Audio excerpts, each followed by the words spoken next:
On Friday, October 10th, Putin made yet another massive mistake, and now 500,000 Russians are paying the price for it. He launched a massive attack against energy power plants in Kyiv. Zelensky had already warned Putin that Moscow would be blacked out if Russia attacked Ukrainian cities. Well, that's exactly why the Ukrainian response was swift and decisive. Now, 500,000 Russians don't have any electricity to survive winter. But you see, the Ukrainian response did not just stop there. Ukraine sent more drones thousands of miles inside Russia to destroy one of Russia's biggest refineries that Putin actually thought was out of Ukraine's range. This strike was a message to the Kremlin. Nowhere in Russia is safe if Putin continues to attack Ukrainian citizens. But now, Russian propagandists are so mad that they are redemanding money from Europe for the damages Ukraine is doing to the Russian economy. I think they're forgetting that it's Russia who started this war. Anyway, we start on October 10th. It was one of the most terrifying nights for Ukrainian civilians all across the country. Russia launched 465 drones and 30 missiles, including Kinzhal and Iskander ballistic missiles. They targeted major cities like Kyiv, Zaporizhia, Kharkiv, and Sumy. Luckily, Ukrainian defenders were able to shoot down 90% of Russian drones and missiles. But unfortunately, the ones that got through dealt devastating damage to residential buildings and civilian infrastructure in the capital of Kyiv. You can see the strike taking out electricity for thousands and thousands of residents.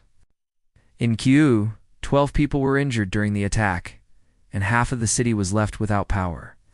In Zaporizhia, a 7-year-old boy died, and 11 more were injured. In Sumy, a dozen more people were injured. I guess one can argue that we should expect attacks like these because every time Russia fails on the battlefield, it turns to terror. It starts destroying Ukrainian power plants, water systems, and critical infrastructure. Now, according to international law, these strikes are illegal. But according to Russian TV, these strikes are humanitarian in nature because Putin's goal is to save Ukrainian citizens from Zelensky. I could not believe it when I first heard it, so you guys listen to it yourself. Russia has launched large-scale attacks on Ukraine's power grid. Their goals are to make Zelensky aware of the existing realities and to bring peace as soon as possible, and rather bring peace closer. Of course, in this regard, Russian missile and drone strikes targeting critical infrastructure essential to Ukraine's military and state administration are humanitarian in nature.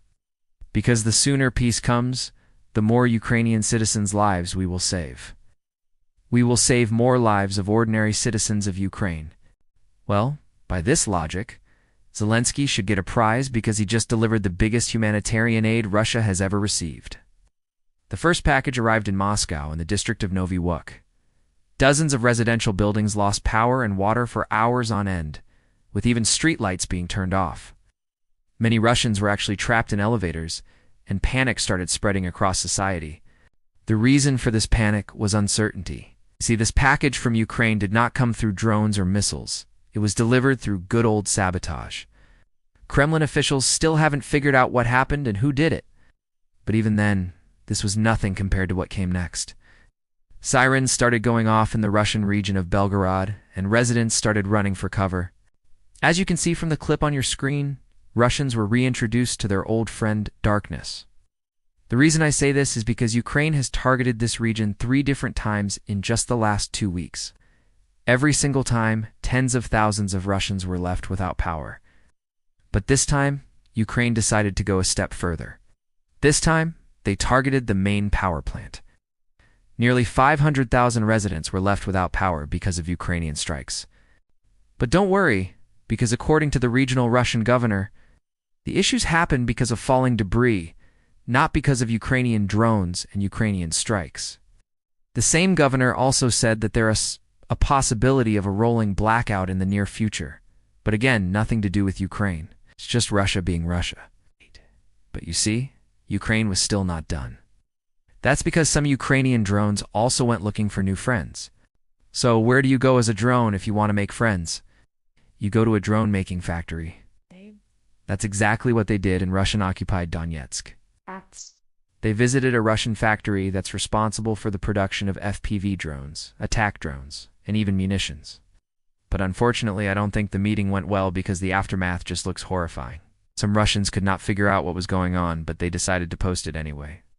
Would you be surprised if I told you that Ukraine was still not done, and this final drone strike was actually a message to Putin, who has palaces in far-flung villages of Russia? It's because, he has a habit of running away from the Kremlin.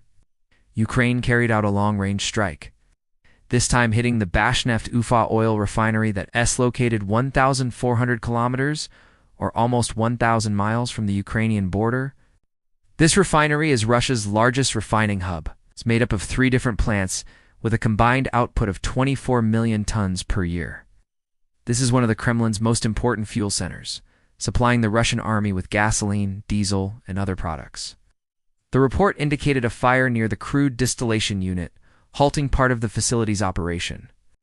Each successful strike on such deep core infrastructure further weakens Russia's logistics and exposes the limits of its air defense network. And for Russians, these refinery damages are adding up. Because people on Russian TV, the propagandists, are now begging for money from Europe as reparations for all the refineries that Ukraine has taken out. Listen to it yourself. It will be a comedic relief in this video. I think it's time to tell the Europeans, Belgium, you're cleared openly and publicly that later. When Russia starts taking reparations from Ukraine for the damage it caused, the amount seized from Russian assets will be added to those reparations. The more you seize, the more reparations we'll claim from Ukraine later. Let them calculate their risks and wonder where we'll get the money from. In the end, we'll take property, opera, and ballet theater in Odessa, or whatever else. Why would we pay for what's already ours? And what reparations could Ukraine pay? Belgium will pay. France will pay. The Netherlands, too. We'll go after Belgium and France. We know perfectly well how this will end. We'll pursue it at a military tribunal. Yes, in The Hague and Donetsk. That's all I have for you guys today. If you like these updates, be sure to hit the like and subscribe button down below. We're trying to hit 2 million subscribers before the end of the year.